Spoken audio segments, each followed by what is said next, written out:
Hi hello ಎಲ್ಲರಿಗೂ ನಮಸ್ಕಾರ. Welcome to my YouTube channel ಕನ್ನಡತಿಯ ಕಥಾಸುಧೆ. ನಾನು ನಿಮ್ಮ ರೂಪ ಕನ್ನಡತೆ. ದಯಮಾಡಿ ಸಬ್ಸ್ಕ್ರೈಬ್ ಆಗಿ ಪ್ರೋತ್ಸಾಹಿಸಿ, ಲೈಕ್ ಮಾಡಿ, ಕಮೆಂಟ್ ಮಾಡಿ, ಶೇರ್ ಮಾಡಿ.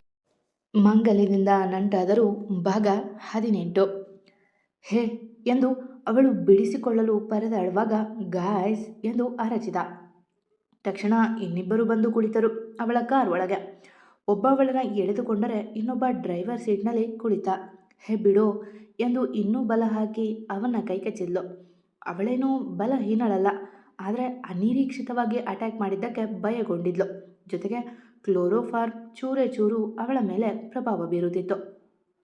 ನನ್ನ ಕೈ ಕಸ್ತಿಯೇನೆ ಎಂದವ ಅವಳ ಕೆನೆಗೆ ಬೀಸಿ ಹೊಡೆಯಲು ಅವಳ ಬಾಯಿಂದ ರಕ್ತ ಬಂದಿತ್ತು. ಜೊತೆಗೆ ತಕ್ಷಣವೇ ಪ್ರಜ್ಞೆ ತಪ್ಪಿಬಿಟ್ಟಳು ವಿಶಿಷ್ಟ. ಮಗ, ಎಲ್ಲಿಗೋ ಕರೆದುಕೊಂಡು ಹೋಗೋದು ಇವಳನ್ನ ಎಂದು ಒಬ್ಬ ಕೇಳಿದ್ರೆ, ಇನ್ನೆಲ್ಲಿಗೋ, ಮೊದಲೇ ಪ್ಲ್ಯಾನ್ ಮಾಡಿದ್ವಲ್ಲ, ವಸಿಷ್ಠನ ರೆಸಾರ್ಟ್ ಬಳಿ ಗೋಡಾನ್ ಇದೆ ಅಲ್ವಾ, ಅಲ್ಲಿಗೆ ಎಂದ ಒಬ್ಬ. ಬೇಡ ಕಣೋ, ಈ ವಿಷಯ ಬಾಸ್ಗೆ ಗೊತ್ತಾದರೆ ಅವರು ಹೇಳಿದ್ದು ಹಣ ತಗೊಂಡು ಬಿಟ್ಬಿಡಿ ಅಂತ ಅಷ್ಟೆ ಎಂದ ಒಬ್ಬ ಹೆದರಿ. ವಸಿಷ್ಠನಿಗೆ ಮಗಳೆಂದರೆ ಪ್ರೀತಿ ಕಣೋ, ನಾವೆಷ್ಟು ಕೇಳಿದ್ರು ಕೊಡ್ತಾನೆ. ಅವರು ಹೇಳಿರೋದು 50 ಲಕ್ಷ, ನಾವು 1 ಕೋಟಿ ಕೇಳೋಣ. 50 ಲಕ್ಷ ಬಂದರೆ ಈ ಕೆಲಸ ಬಿಟ್ಟು ಆರಾಮಾಗಿರ್ಬೋದು ಎಂದು ಐಡಿಯಾ ಹೇಳಿದ ಮೊದಲನೇದವ. ಓಕೆ ಕಣೋ, ಹಾಗಾದರೆ ಅಲ್ಲಿಗೆ ಬೇಡ, ಇಲ್ಲೇ ಒಂದು ಬಿಲ್ಡಿಂಗ್ ಇದೆ ಎಂದವನ ಕಾರ್ ನಿಂತದ್ದು ಅರಸು ಕಂಪನಿಯ ಒಂದು ಅರ್ಧ ಕಟ್ಟಿದ ಬಿಲ್ಡಿಂಗ್ ಬಳಿ.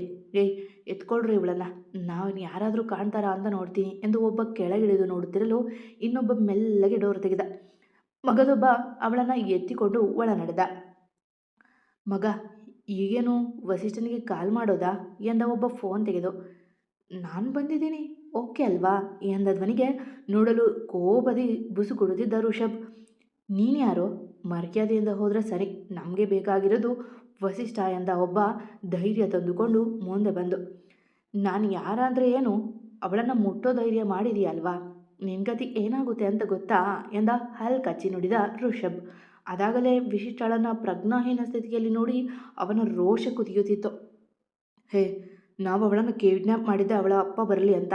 ನೀನು ಬಂದರೆ ಇಬ್ಬರನ್ನು ಇಲ್ಲೇ ಮುಗಿಸಿ ಬಿಡ್ತೀವಿ, ಹೋಗ್ತಾ ಇರೋ ಎಂದು ಮುಂದೆ ಬಂದು ಕೂಗಿದವ ಮರುಕ್ಷಣವೇ ದೂರದಲ್ಲಿ ಬಿದ್ದಿದ್ದ. ಏನೋ ಅಪ್ಪ ಅಂದಿಯಲ್ಲ, ಬಂದಿದ್ದೀನಿ ನೋಡು ಅವಳ ಅಪ್ಪ ವಸಿಷ್ಠ. ವಸಿಷ್ಠ ಬಂದಿದ್ದೀನಿ ಎಂದು ಅರಚಿದರು ವಸಿಷ್ಠ. ನೀವ ವಸಿಷ್ಠ ಅಂದರೆ ಎಂದು ಅವನು ಉಗುಳು ನುಂಗಿದ. ಫೋನಿನಲ್ಲಿ ವಸಿಷ್ಠ ಎಂದು ಡೀಲ್ ತೆಗೆದುಕೊಂಡಿದ್ದನೇ ಹೊರತು ಅವರನ್ನು ನೋಡಿರಲಿಲ್ಲ. ಅಷ್ಟರಲ್ಲಿ ಕೆಳಗೆ ಬಿದ್ದಿದ್ದವನ ಎದೆಯ ಮೇಲೆ ಕಾಲಿಟ್ಟು, ನಾನು ಬಂದಿದ್ದೀನಿ ಕಣೋ, ಅವಳ ತಮ್ಮ ವೈಭವ್ ವಸಿಷ್ಠ. ಯಾರು ಬೇಕು ನಿಂಗೆ, ಯಾರ ಕೈಯಿಂದ ಸಾಯ್ತೀರ ಹೇಳಿ ಎಂದು ಕಾಲು ಗಟ್ಟಿಯಾಗಿ ಹೊತ್ತಲು. ಅರಸು ಮನೆತನ ಗೊತ್ತಾ ನಿಂಗೆ, ಅದರ ವಾರಸುದಾರ ನಾನು. ಇಷ್ಟು ಬೇಕೋ ನಿಂಗೆ, ಕೋಟಿ ಬೇಕೋ ನಿಂಗೆ ಎಂದು ಕೂಗಿದ ಋಷಭ್ ಮತ್ತೊಬ್ಬನ ಮೇಲೆ ಎರಗಿದ್ದ.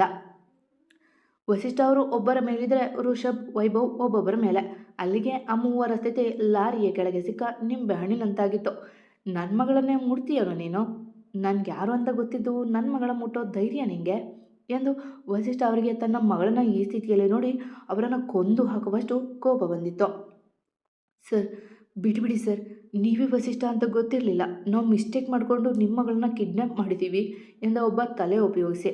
ಇಲ್ಲದಿದ್ದರೆ ಸುಪಾರಿ ಕೊಟ್ಟವರ ಹೆಸರು ಹೇಳಬೇಕಲ್ಲ, ಅಂದರೆ ನಿಮಗೆ ಇದೇ ಕೆಲಸನಾ, ನನ್ನ ಮಗಳು ಇಲ್ಲ ಅಂದರೆ ಬೇರೆಯವರ ಮಗಳನ್ನು ಕಿಡ್ನ್ಯಾಪ್ ಮಾಡ್ತಿದ್ರಾ ಎಂದವರ. ಅವರ ಮೂತಿ ಮೇಲೆ ಅದೆಷ್ಟು ಕೋಪ ಇತ್ತೋ ಹೊಡೆದು ಬಿಟ್ರು.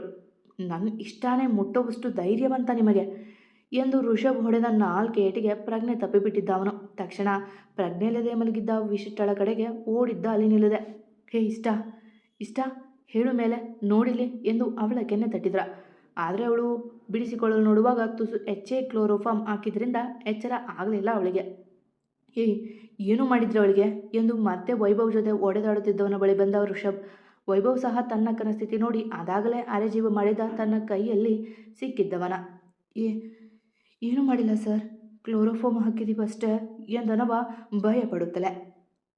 ಯೂ ಎಂದವನೇ ಅಲ್ಲೇ ಇದ್ದ ಕಟ್ಟಿಗೆ ತೆಗೆದು ಅವನ ತಲೆಗೆ ಹೊಡೆದು ಬಿಟ್ಟ. ಇಷ್ಟ ಎಂದು ಮತ್ತೆ ಅವಳ ಕಡೆ ಓಡಿದ್ದ. ಅದಾಗಲೇ ವಸಿಷ್ಠ ಅವರು ಅವಳನ್ನು ಎಚ್ಚರಿಸುವ ಪ್ರಯತ್ನ ಮಾಡುತ್ತಿದ್ದರು. ಡ್ಯಾಡ್, ಇವರು ತುಂಬ ಡೋಸ್ ಕೊಟ್ಟಿದ್ದಾರೆ ಅನಿಸುತ್ತೆ, ಕ್ವಿಕ್ ಹಾಸ್ಪಿಟಲ್ಗೆ ಹೋಗೋಣ ಬನ್ನಿ ಎಂದ ವೈಭವ್ ತನ್ನಪ್ಪನ ಮೇಲೆ ಕೈ ಇಟ್ಟು. ಓಕೆ ವೈಭವ್, ಇಲ್ಲೇ ಪಕ್ಕದಲ್ಲಿದೆ, ನಾ ಹೋಗ್ತೀವಿ, ಇನ್ನು ಪೊಲೀಸ್ ಬರೋವರೆಗೂ ವೇಟ್ ಮಾಡಿ ಇವರನ್ನೆಲ್ಲ ಅವ್ರಿಗೆ ಒಪ್ಪಿಸಿ ಬಾ ಎಂದಾಗ ತನಗೂ ಆತಂಕ ಇದ್ದರೂ ಒಪ್ಪಿದ ವೈಭವ್ ಅವರಿಬ್ಬರನ್ನು ಕಾರ್ ಬಳಿ ಬಿಟ್ಟ.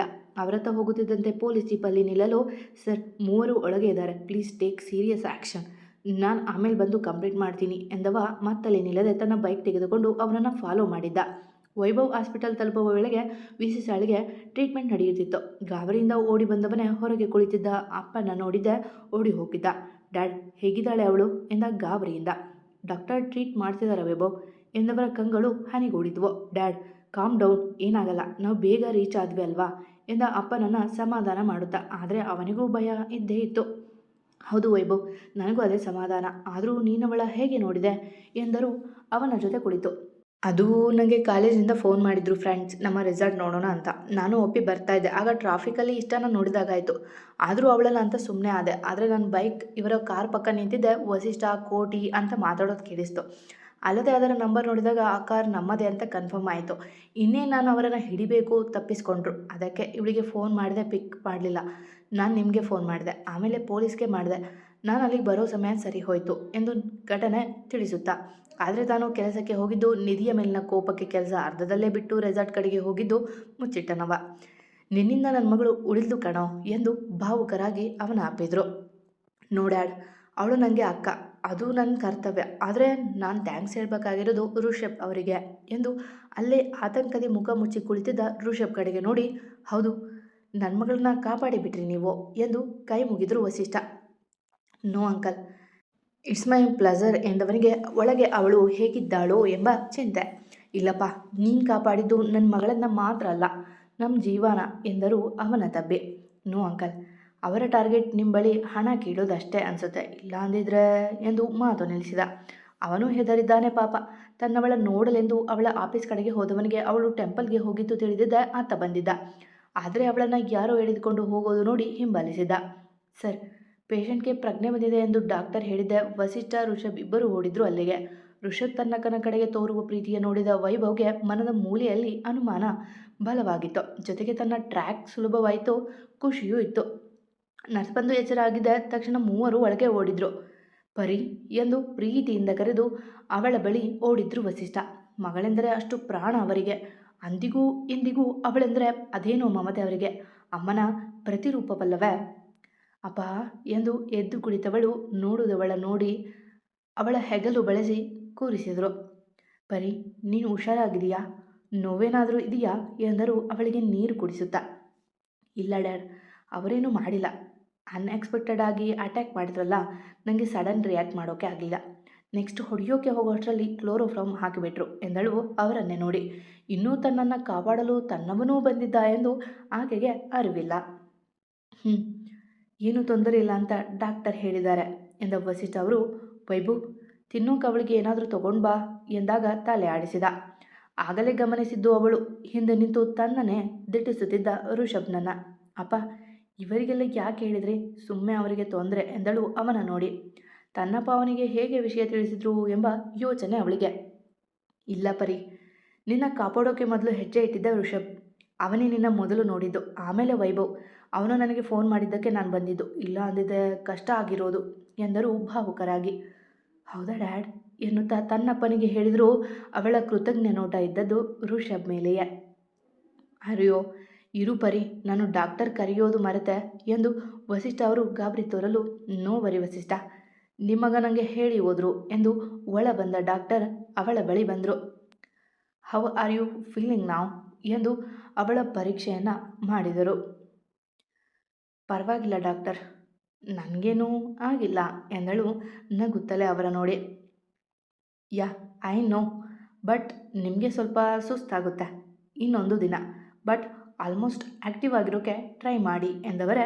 ವಸಿಷ್ಠ, ನೀವು ಡಿಸ್ಚಾರ್ಜ್ ಮಾಡಿಸ್ಕೋಬೋದು, ಬಟ್ ಇನ್ನೊಂದು ಗಂಟೆ ಇರಲಿ, ತಿನ್ನೋಕೇನಾದರೂ ಕೊಟ್ರಾ ಎಂದರು ವಸಿಷ್ಠ ಅವರ ನೋಡಿ. ಹಾಂ ಡಾಕ್ಟರ್, ನನ್ನ ಮಗ ತರೋದಕ್ಕೆ ಹೋಗಿದ್ದಾನೆ, ಥ್ಯಾಂಕ್ ಯು ಎಂದಾಗ ಡಾಕ್ಟರ್ ಅಲ್ಲಿಂದ ಸರಿದು ಹೋದರು. ಡ್ಯಾಡ್, ಡಾಕ್ಟರ್ ಹೇಳಿದರು ಇವಾಗ ಹೆಲ್ತ್ಗೆ ಒಳ್ಳೆ ಫುಡ್ ಕೊಡಬೇಕಂತೆ, ಸೊ ನಾನು ಇಡ್ಲಿ ತಂದೆ ಎಂದು ಅಪ್ಪನಿಗೆ ತಾನು ತಂದಿದ್ದ ಕವರ್ ನೀಡಿದ. ಗುಡ್ ವೈಭವ್ ಎಂದು ಎಲ್ಲ ತೆಗೆದು ಪ್ಲೇಟ್ಗೆ ಹಾಕಿಕೊಂಡವರು, ಆ ಮಾಡು ಪರಿ ಎಂದು ತುತ್ತು ಅವಳೆದುರು ಹಿಡಿದರು. ಡ್ಯಾಡ್, ನಾನು ಓಕೆ, ನಾನೇ ತಿಂತೀನಿ ಎಂದಳು ಋಷಭ್ನ ನೋಡಿ. ಆವಾಗಿನಿಂದ ಒಂದು ಮಾತು ಸಹ ಅವ ಆಡುತ್ತಿಲ್ಲವಲ್ಲ. ಪರವಾಗಿಲ್ಲ ಮಗಳೇ, ನನ್ನ ಮಗಳಿಗೆ ನಾನು ತಿನ್ನಿಸೋಕೆ ಬೇಜಾರಿಲ್ಲ ಎಂದು ನಗುತ್ತಾ ಅವಳಿಗೆ ತುತ್ತಿಟ್ರು. ಎಲ್ಲವ ತಿಂದು ಮುಗಿಸಿದ ನಂತರ ಟ್ಯಾಬ್ಲೆಟನ್ನು ಅವಳಿಗೆ ನೀಡಿ, ನೀನು ರೆಸ್ಟ್ ಮಾಡು ಕಂದ, ನಾನು ಪ್ರೊಸೀಜರ್ ಎಲ್ಲ ಮುಗಿಸ್ತೀನಿ ಎಂದರು ಅವಳನ್ನು ಮಲಗಿಸಿ. ಓಕೆ ಡ್ಯಾಡ್ ಎಂದು ಮಲಗಿಬಿಟ್ಟಳು ಸುಮ್ಮನೆ ಕಣ್ಮುಚ್ಚೆ. ಋಷಭ್, ನೀನು ಹೋಗಿ ಬಾರಪ್ಪ, ಮತ್ತೇನೋ ಆಯ್ತಲ್ಲ, ಮತ್ತೊಮ್ಮೆ ಥ್ಯಾಂಕ್ ಯು, ನಿನ್ನ ಕೆಲಸ ಎಲ್ಲ ಹಾಳಾಯಿತು ಎಂದರು ವಸಿಷ್ಠ. ಹಾಗೇನಿಲ್ಲ ಅಂಕಲ್ ಎಂದವ ಅವರ ಜೊತೆ ಆಚೆ ಬಂದು ಕಾರ್ ಹೇರಿ ಹೊರಟ. ಈ ಡಿಫರೆಂಟು ವಸಿಷ್ಠ ಅಂಕಲ್ ಮಗಳ, ಇದುವರೆಗೂ ನಾನು ಇವಳ ಫೋಟೋ ಎಲ್ಲೂ ಅಂಕಲ್ ಜೊತೆ ನೋಡಿಲ್ಲ. ವಸಿಷ್ಠ ಅಂಕಲ್ ಇನ್ಸ್ಟಾದಲ್ಲಿ ಕೆಲವೊಮ್ಮೆ ಮೈಥಿಲಿ ಆಂಟಿ ನೋಡಿದ್ದೀನಿ, ಆದರೆ ವೈಭವ್ ಇದ್ರೂ ಇವಳಿರಲಿಲ್ಲ. ಅಷ್ಟೊಂದು ಪ್ರೀತಿ ಇಡೋ ಮಗಳ ಫೋಟೋ ಎಲ್ಲೂ ಹಾಕಿಲ್ಲ ಎಂದು ಫೋನ್ ತೆಗೆದುಕೊಂಡು ವಸಿಷ್ಠ ಅವರ ಪ್ರೊಫೈಲ್ ಓಪನ್ ಮಾಡಿದವ ಸ್ಕ್ರೋಲ್ ಡೌನ್ ಮಾಡಲು ನೂರಾರು ಫೋಟೋ ಮಗಳದ್ದೇ. ಅಯ್ಯೋ, ಇದೆಲ್ಲ ಹಾಕಿದ್ದಾರೆ, ನಾನು ಅಪ್ಡೇಟ್ ಆಗಿಲ್ಲ. ಯಾವಾಗೂ ಫೋನ್ ನೋಡೋದು ಬಿಟ್ಟು ಕೆಲಸ ಅಂತ ಇದ್ದರೆ ಏನಾಗುತ್ತೆ, ಅಷ್ಟಕ್ಕೂ ಡಿಫ್ರೆಂಟ್ ಅವರ ಮಗಳು ಅಂತ ನನಗೆ ಅನ್ಸೋಕೆ ಸಾಧ್ಯ ಎಂದು ಹಣದ ಹಮ್ ತೋರಿಸಿಲ್ಲ ಅಲ್ವಾ ಅವಳು ಎಂದುಕೊಂಡವ ಅವಳ ತನ್ನ ಮೊದಲ ಭೇಟಿ ನೆನಪಾಗಿದ್ದೆ. ಹೌದು, ನಿನ್ನಂಥ ಬೆಂಚ್ ಕಾರ್ ಏನು ಬೇಜಾನ್ ಕಾರಿವೆ ಅಂದಿದ್ಲು. ಅಪ್ಪನ ಹೋಟೆಲ್, ಹಣ ಇದ್ದರೂ ಸ್ವಂತ ಕಂಪನಿ ನಡೆಸಿದ್ದಾಳೆ. ಎಲ್ಲ ವಸಿಷ್ಠ ಅಂಕಲ್ ಥರವೇ, ಡೌನ್ ಟು ಅರ್ತ್ ಎಂದು ಯೋಚಿಸುತ್ತಾ ಕಾರ್ ಓಡಿಸುತ್ತಿದ್ದ ಋಷಭ್ ಗಮನವೆಲ್ಲ ವಿಶಿಷ್ಟಳ ಸುತ್ತವೆ. ವಸಿಷ್ಠ ಅವರ ಮಗಳು ಎಂದು ತಿಳಿದ ಮೇಲೆ ಅವನ ಮುಂದಿನ ನಡೆಯೇನೋ. ಆದರೆ ಇತ್ತ 1 ಗಂಟೆಯ ನಂತರ ಅಪ್ಪನ ಜೊತೆ ಮನೆಗೆ ಬಂದವಳಿಗೂ ಅವನದೇ ಯೋಚನೆಯೇ. ಅಪ್ಪನಿಗೂ ಅವನಿಗೆ ಹೇಗೆ ಪರಿಚಯ? ನನ್ನ ಕಿಡ್ನ್ಯಾಪ್ ಮಾಡುವ ವಿಷಯ ಅವನಿಗೆ ಯಾರು ಹೇಳಿದರು? ಅದೇ ತಿಳಿತು. ಆಮೇಲೆ ಯಾಕೆ ಮಾತನಾಡಲಿಲ್ಲ ಅವ ಎಂದು ಯೋಚಿಸುತ್ತಾ ಮನೆ ಸೇರಿದ್ಲು ವಿಶಿಷ್ಟ. ಅಪ್ಪ ಅಕ್ಕ ಕಾರಲ್ಲಿ ಹೋದರೆ ತನ್ನ ಬೈಕ್ ತೆಗೆದುಕೊಂಡು ಮನೆಗೆ ತೆರಳುತ್ತಿದ್ದ ವೈಭವ್. ಅದಾಗಲೇ ಸಂಜೆಯ ಸಮಯವಾಗಿದ್ದರಿಂದ ನಿಧಿಯು ಕೆಲಸ ಮುಗಿಸಿ ಮನೆಗೆ ಹೋಗುತ್ತಿದ್ಲು. ಅವಳ ಮೇಲೆ ಕೋಪವಿದ್ದರೂ ಅವಳ ಕಂಡಿದ್ದೆ ನಡೆದು ಹೋಗುತ್ತಿದ್ದವಳ ಮುಂದೆ ಬೈಕ್ ನಿಲ್ಲಿಸಿದ. ನೋಡಿಯೂ ನೋಡದಂತೆ ಮುಂದೆ ನಡೆದ್ಲು. ಅವನು ಮುಂದೆ ಬಂದು ಜೋರಾಗಿ ಹಾರ್ನ್ ಮಾಡಿದ. ನಿರ್ಲಕ್ಷ್ಯ ಮಾಡಿ ನಡೆದ್ಲು. ಬಾ, ಡ್ರಾಪ್ ಮಾಡ್ತೀನಿ ಎಂದ ಗಚ್ಚಿನಿಂದಲೇ. ಬೇಕಾಗಿಲ್ಲ ಎಂದು ಮುಂದೆ ನಡೆದಳು. ಕೊಬ್ಬುನಿಗೆ ಹೀಗೆ ನಡ್ಕೊಂಡೇ ಕಾಲ ಕಳಿ, ನೀನು ಯೋಗ್ಯತೆಯೇ ಅಷ್ಟು ಎಂದವ ಬೈಕ್ ವೇಗ ಹೆಚ್ಚಿಸಿದ. ಅವನ ಮಾತಿಗೆ ಪೆಚ್ಚಾಗಿ ಒಂದಷ್ಟು ದೂರ ನಡೆದುಕೊಂಡು ಬಂದಿದ್ಲಷ್ಟೆ. ದೂರದಲ್ಲಿ ವೈಭವ್ ಕಂಡಂತೆ ಅನಿಸಿ ವೇಗವಾಗಿ ಹೋಗಿ ನೋಡಲು ಅವನ ಬೈಕ್ನ ಹಿಂದಿನ ಟೈರ್ ಪಂಚರ್ ಆಗಿತ್ತು. ಅವನ ನೋಡಿ ನಗು ಬಂದರೂ ತಡೆದು ಮುಂದೆ ನಡೆದು ನಿಧಿ. ಥೂ, ಯಾವಾಗಲೂ ಪಂಚರ್ ಆಗದೆ ಇರೋ ಬೈಕ್ ಇವತ್ತೇ ಆಗಬೇಕಾ? ಯಾಕಾದರೂ ಅವಳ ಮುಂದೆ ಬಿಲ್ಡಪ್ ಕೊಡ್ನೋ. ಈಗ ರಿಪೇರಿ ಅಂಗಡಿ ಎಲ್ಲಿದೆ ಅಂತ ಹುಡುಕೋದು ಎಂದು ತನ್ನಲ್ಲೇ ಮಾತನಾಡಿಕೊಂಡವ, ಓಯ್, ಇಲ್ಲಿ ಎಲ್ಲಾದರೂ ಶಾಪ್ ಇದೆಯಾ ಎಂದ ಒಂದಷ್ಟು ದೂರ ತಳ್ಳಿಕೊಂಡು ಬಂದು. ಅವಳೇನೂ ಅವನ ಜೊತೆ ಮಾತನಾಡಲಿಲ್ಲ. ನಿನ್ನೆ ಯಾಕೆ ಕೊಬ್ಬ? ಆಫೀಸಲ್ಲೂ ಮಾತಾಡಲಿಲ್ಲ, ಈಗಲೂ ಮಾತಾಡ್ತಿಲ್ಲ ಎಂದ ಬೈಕ್ ತಳ್ಳುತ್ತಲೇ. ಯಮಭಾರದ ಬೈಕ್ ಅದು. ಯಾಕೆ, ಮೊನ್ನೆನೇ ಹೇಳಿಲ್ವಾ ಕಾರಣ ಏನು ಅಂತ? ಲಾಭ ಇಲ್ಲದೆ ಯಾರ ಜೊತೆಗೂ ಮಾತನಾಡಲ್ಲ ನಾನು ಎಂದಳು ತುಸು ಗಂಭೀರವಾಗಿ. ಆಯಿತು, ಈಗ ನಾನು ಅಪರಿಚಿತ ಅನ್ಕೋ. ಎಲ್ಲಿ ಶಾಪ್ ಇದೆ ಅಂತ ಗೊತ್ತಾ? ತೋರಿಸ್ತೀಯಾ ಎಂದ ಮಾತು ಬದಲಾಯಿಸಲು. ಹಾಂ, ಇಲ್ಲೆಲ್ಲೂ ಇಲ್ಲ. ನಮ್ಮ ಮನೆಯ ಪಕ್ಕದ ಬೀದಿಯಲ್ಲಿ ಪುಟ್ಟ ಶಾಪ್ ಇದೆ. ಆದರೂ ನಿಮ್ಮಂಥವರ ಬೈಕ್ ರಿಪೇರಿ ಮಾಡೋದು ಡೌಟೇ ಎಂದಳು ಸಹಜವಾಗಿಯೇ. ನಮ್ಮಂಥವರ ಅಂದರೆ ಎಂದ ಹೂಬುಗಂಟಿಗೆ. ನಿಮ್ಮಂಥವರ ಅಂದರೆ ಶ್ರೀಮಂತರ ಬೈಕ್ ಸರ್. ಅಲ್ಲಿ ಚಿಕ್ಕ ಪುಟ್ಟ ಬೈಕ್ ರಿಪೇರಿ ಮಾಡೋದಕ್ಕೆ 1 ದಿನ ಬೇಕು. ಇನ್ನು ನಿಮ್ಮ ಬೈಕ್ ಅಂದರೆ ಡೌಟೇ ಎಂದಳು ಮುಂದೆ ನಡೆಯುತ್ತಾ. ಮೊದಲು ತೋರಿಸು, ಆಮೇಲೆ ನೋಡೋಣ ಎಂದ ತಾನು ಅವಳ ಹಿಂದೆಯೇ ನೋಡದ. ಬೈಕ್ ತಳ್ಳಿ ತಳ್ಳಿ ಆದಾಗಲೇ ಕೈ ಬಿದ್ದು ಹೋಗಿತ್ತು ಅವನದು. ಹಾಂ, ಇಲ್ಲೇ ಎಂದಳು ಒಂದಷ್ಟು ದೂರ ಬಂದ ಮೇಲೆ. ಏನಮ್ಮ ನಿಧಿ, ಈ ಕಡೆ ಪ್ರಯಾಣ ಮಾಡಿ ಬಿಟ್ಟಿದೆಯಾ? ಅಮ್ಮ ಚೆನ್ನಾಗಿದ್ದಾರಾ?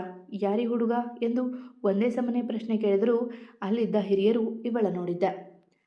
ಚೆನ್ನಾಗಿದ್ದಾರೆ ಅಂಕಲ್, ಇವರ ಬೈಕ್ ಪಂಚರ್ ಆಗಿತ್ತು, ಶಾಪ್ ಕೇಳಿದ್ರು ತೋರಿಸೋಕೆ ಬಂದೆ, ನಾನಿನ್ನೂ ಬರ್ತೀನಿ ಎಂದಳು ಮುಂದೆ ನಡೆದು.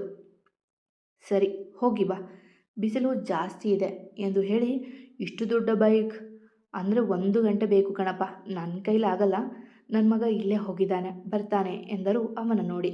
ಓಕೆ ಅಂಕಲ್, ನೀವು ರೆಡಿ ಮಾಡಿರಿ, ನಾನು ಹೋಗಿರ್ತೀನಿ, ನನ್ನ ಡ್ರೈವರ್ ಎಂದು ಹೇಳುವನಿದ್ದ.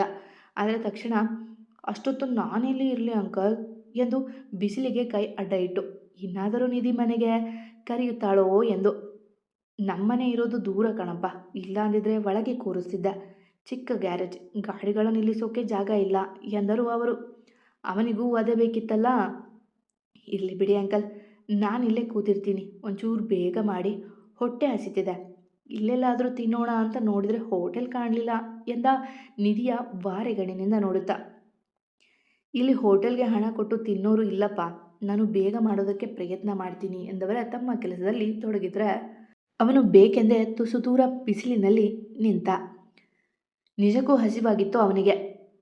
ಮಧ್ಯಾಹ್ನ ದೋಸೆ ತಿನ್ನುವಾಗ ಕೋಪ ಮಾಡಿಕೊಂಡಿದ್ದ. ನಂತರ ಹೊಡೆದಾಟ ಓಡಾಟದಿಂದ ಬಳಲಿದ್ದ. ಈಗ ಮಣಬಾರದ ಬೈಕ್ ತಳ್ಳಿಕೊಂಡು ಬಂದಿದ್ದ. ವೈಭವ್ ಎಂದಳು ಅವನ ಮುಖ ನೋಡಿ. ಹಾಂ ಹೇಳಿ ಎಂದ ನಾಟಕೀಯವಾಗಿ. ಮನೆಗೆ ಬಾ, ರೆಡಿ ಆದಮೇಲೆ ತಗೊಂಡು ಹೋಗುವೆಂತೆ ಎಂದಳು ಮೆತ್ತಗೆ. ಅಪರಿಚಿತರನ್ನ ಮನೆಗೆ ಕರೀತೀರ ನಿಧಿಯವರೇ ಎಂದ ಮನಕ್ಕೆ ಖುಷಿಯಾದರು. ಹೊಟ್ಟೆ ಹಸಿತಿದೆ ಅಂದಿಯಲ್ಲ, ಬಾ ಬೇಗ ಅಡುಗೆ ಮಾಡ್ತೀನಿ ಎಂದು ಮುಂದೆ ಹೋದರೆ ನಗುತ್ತಾ ಅವಳ ಹಿಂದೆ ಓಡಿದ್ದ ವೈಭವ್. ಅವಳ ಹಿಂದೆ ಬಂದವ ಕೊನೆ ಬಾರಿ ಬಂದಾಗ ಕುಳಿತಿದ್ದ ಚೇರ್ನಲ್ಲಿಯೇ ಕುಳಿತ. ಎಷ್ಟೊತ್ತು ಆದರೂ ಸುಮನ ಅವರ ಮಾತು ಕೇಳದೇ ಇದ್ದಾಗ ಅಮ್ಮ ಎಲ್ಲಿ ಎಂದ ಅವಳಿದ್ದ ಕಡೆಗೆ ಬಂದು. ಆಸ್ಪತ್ರೆಯಲ್ಲಿ ಅಡ್ಮಿಟ್ ಮಾಡಿದ್ದೀನಿ, 1 ತಿಂಗಳು ಅಲ್ಲೇ ಇರಬೇಕಂತೆ ಎಂದಳು ಮೆಲ್ಲಗೆ. ಅದೇ ಕಾರಣಕ್ಕಾಗಿ ಹಣಕ್ಕಾಗಿ ಸರ್ವ್ ಮಾಡಲು ಒಪ್ಪಿ ಅವನಿಂದ ಮಾತು ಅನ್ನಿಸಿಕೊಂಡಿದ್ದಳಲ್ಲ, ಹೌದಾ? ಅಷ್ಟೊಂದು ಸೀರಿಯಸ್ ಆಗಿದೆನಾ ಎಂದ ಬೇಸರದಿಂದ. ಹಾಂ, ತುಂಬ ಟೆನ್ಷನ್ ಮಾಡ್ಕೊಂಡಿದ್ದಾರೆ. ಜೊತೆಗೆ ಈಗೀಗ BP ಕಂಟ್ರೋಲ್ ಆಗ್ತಿಲ್ಲ ಎಂದವಳೆ ಮತ್ತೆ ಅವನ ಜೊತೆ ಮಾತನಾಡಲು ಇಚ್ಛಿಸದೆ, ಅಮ್ಮನಿಗೂ ಊಟ ತೆಗೆದುಕೊಂಡು ಹೋಗಬೇಕು, ಅದಕ್ಕೆ ಚಪಾತಿ ಪಲ್ಯ ಮಾಡಿದ್ದೀನಿ. ನಿಮಗೆ ಬೇರೆ ಏನಾದರೂ ಬೇಕಾ? ರೈಸ್ ಜೊತೆ ಸಾಂಬಾರಿದೆ ಎಂದಳು ಅನ್ನಕ್ಕೆ ಇಟ್ಟು. ಹಾಂ ಓಕೆ ಎಂದವ ಅವಳನ್ನೇ ನೋಡುತ್ತಿದ್ದ. ಬೆಳಗ್ಗೆಯಿಂದ ಕೆಲಸ ಮಾಡಿ ಬಂದು ಈಗ 1 ಗಂಟೆಯೂ ವಿಶ್ರಾಂತಿ ಮಾಡದೆ ತನ್ನ ಮನೆಗೆ ಅಡುಗೆ ಮಾಡಿ ಮತ್ತೆ ಪ್ರಯಾಣ ಮಾಡುವುದು ನೆನೆದವನಿಗೆ ಮನದ ಮೂನಿಯಲ್ಲಿ ಪಶ್ಚಾತ್ತಾಪ ಕಾಡತೊಡಗಿತ್ತು.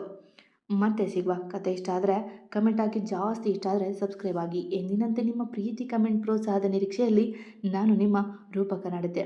ಕತೆ ಚೆನ್ನಾಗಿ ಬರ್ತಿದ್ದೇನೋ ಇಲ್ವೋ ಅಂತ ನೀವು ತಿಳಿಸಿದ್ರೆ ಅಲ್ವಾ ನಮಗೆ ಗೊತ್ತಾಗೋದು. ದಯಮಾಡಿ ಕಮೆಂಟ್ ಹಾಕಿ, ಹೆಚ್ಚೆಚ್ಚು ಪ್ರೋತ್ಸಾಹ ಕೊಡಿ. ಡೈಲಿ ಹಾಕೋಕ್ಕೆ ಪ್ರಯತ್ನ ಮಾಡ್ತೀನಿ.